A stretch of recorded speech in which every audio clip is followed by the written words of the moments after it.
স্বাগত আন্তর্জাতিক সংবাদে, সাথে আছি আমি নুজহাত রহনুমা।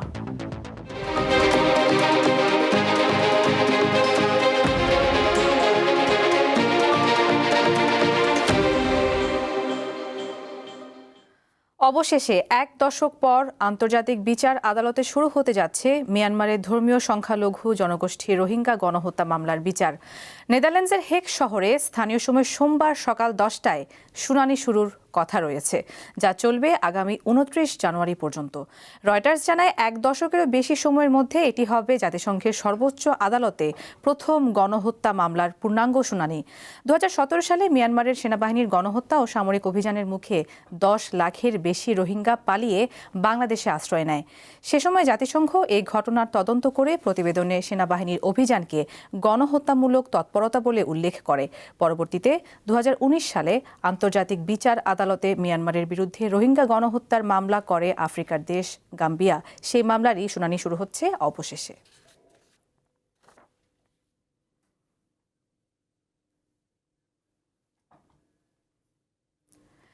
ইরানে চলমান সরকার বিরোধী বিক্ষোভে নিহতের সংখ্যা বেড়ে 538 জনে দাঁড়িয়েছে।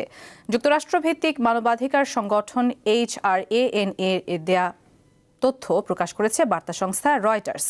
প্রতিবেদনে বলা হয়, নিহতদের মধ্যে 490 জন বিক্ষোভকারী এবং 48 জন নিরাপত্তা বাহিনীর সদস্য। তবে নিহতের সংখ্যা সম্পর্কে ইরান সরকার কোনো তথ্য প্রকাশ করেনি। গত বৃহস্পতিবার থেকে ইরানে ইন্টারনেট বন্ধ থাকায় দেশটির সঠিক পরিস্থিতি সম্পর্কে জানা কঠিন হয়ে দাঁড়িয়েছে। উদ্ভূত পরিস্থিতিতে অর্থনীতি সংস্কারের অঙ্গীকার করেন ইরানের প্রেসিডেন্ট মাসুদ পেজেশকিয়ান। পাশাপাশি ইরানের সরকার জনগণের কথা শুনতে প্রস্তুত বলেও জানিয়েছেন তিনি। রোববার দেশটির রাষ্ট্রীয় টেলিভিশনে প্রচারিত এক সাক্ষাৎকারে সমঝোতার সুরে এসব কথা বলেন পেজেশকিয়ান। একই সঙ্গে যুক্তরাষ্ট্র ও ইসরায়েলের বিরুদ্ধে প্রাণঘাতী অস্থিরতা উস্কে দেওয়ার অভিযোগ তোলেন তিনি। এদিকে ইরানের ভূখণ্ডে যুক্তরাষ্ট্র হামলা চালালে পাল্টা আঘাত হানার হুঁশিয়ারি দিয়েছে তেহরান।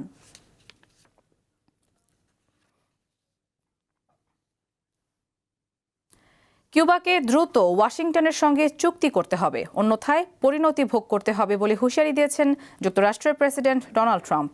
রোববার সামাজিক যোগাযোগ মাধ্যম ট্রুথ সোশ্যালে এই হুঁশিয়ারি দেন তিনি। পোস্টে ট্রাম্প বলেন, কিউবা বহু বছর ধরে ভেনেজুয়েলা থেকে আসা বিপুল পরিমাণ তেল ও অর্থ পেয়ে আসছে। বিনিময়ে ভেনেজুয়েলার সর্বশেষ 2 স্বৈরশাসককে নিরাপত্তা সেবা দিয়েছে, কিন্তু কিউবায় আর কোনো তেল বা অর্থ যাবে না জানিয়ে দেরি হয়ে যাওয়ার আগেই চুক্তি করার হুঁশিয়ারি দেন ট্রাম্প। তবে এই চুক্তির শর্তগুলো কি এবং চুক্তি না করলে কি পরিণতি হতে পারে সে বিষয়ে সুনির্দিষ্ট করে কিছু বলেননি মার্কিন প্রেসিডেন্ট।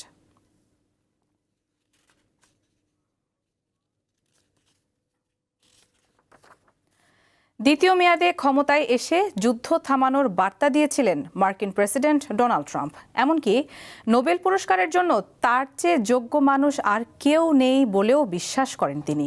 কিন্তু বর্তমানে তার কারণেই বিশ্বজুড়ে নতুন করে বেজে উঠেছে যুদ্ধের দামামা।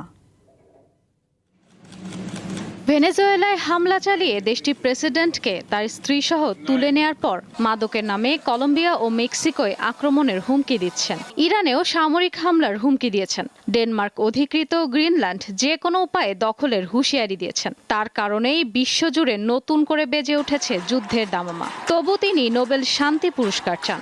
মনে প্রাণে বিশ্বাসও করেন এই পুরস্কারের জন্য সারা বিশ্বে তার চেয়ে যোগ্য মানুষ আর কেউ নেই। তিনি যুক্তরাষ্ট্রের প্রেসিডেন্ট ডোনাল্ড ট্রাম্প।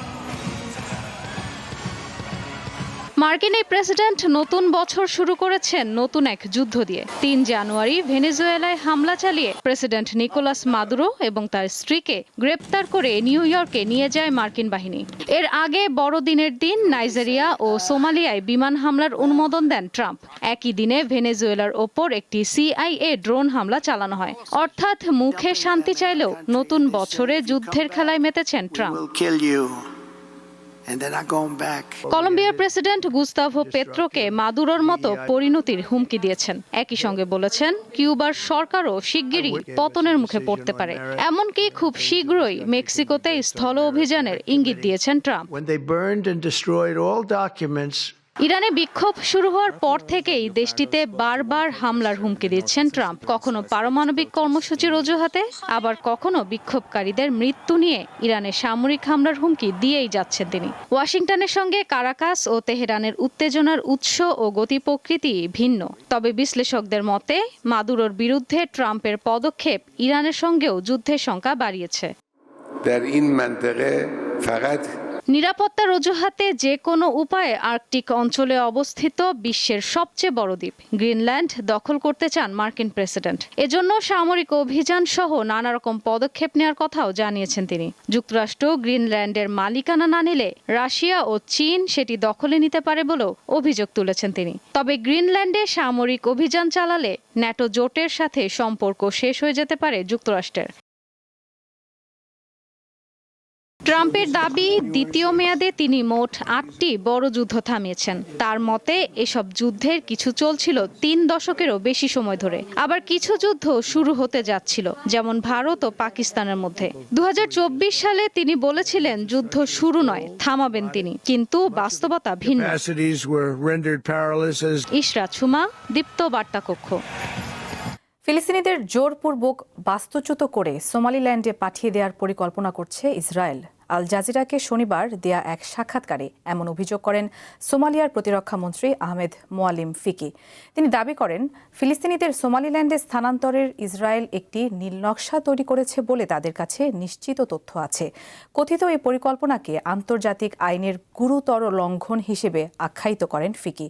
এদিকে সোমালিয়ার প্রেসিডেন্ট হাসান শেখ মোহাম্মদ দাবি করেছেন, 3টি শর্তের বিনিময়ে সোমালিল্যান্ডকে স্বীকৃতি দিয়েছে ইসরায়েল। সেগুলো হলো ফিলিস্তিনিদের পুনর্বাসন, এডেন উপসাগরীয় উপকূলে ইসরায়েলি সামরিক ঘাঁটি স্থাপন এবং ইসরায়েলের সঙ্গে সম্পর্ক স্বাভাবিক করতে আব্রাহাম অ্যাকর্ডসে যোগ দেওয়া।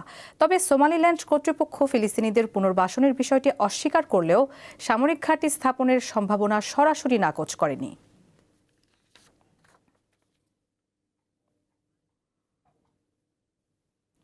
পাকিস্তানের ইসলামাবাদে একটি বিয়ে বাড়িতে গ্যাস সিলিন্ডার বিস্ফোরণে অন্তত 8 জন নিহত হয়েছেন। তাদের মধ্যে বর ও কনেও রয়েছেন। আহত হন 1 ডজনের বেশি মানুষ। বিবিসি জানায়, স্থানীয় সময় রোববার সকাল 7টার দিকে বিস্ফোরণটি ঘটে।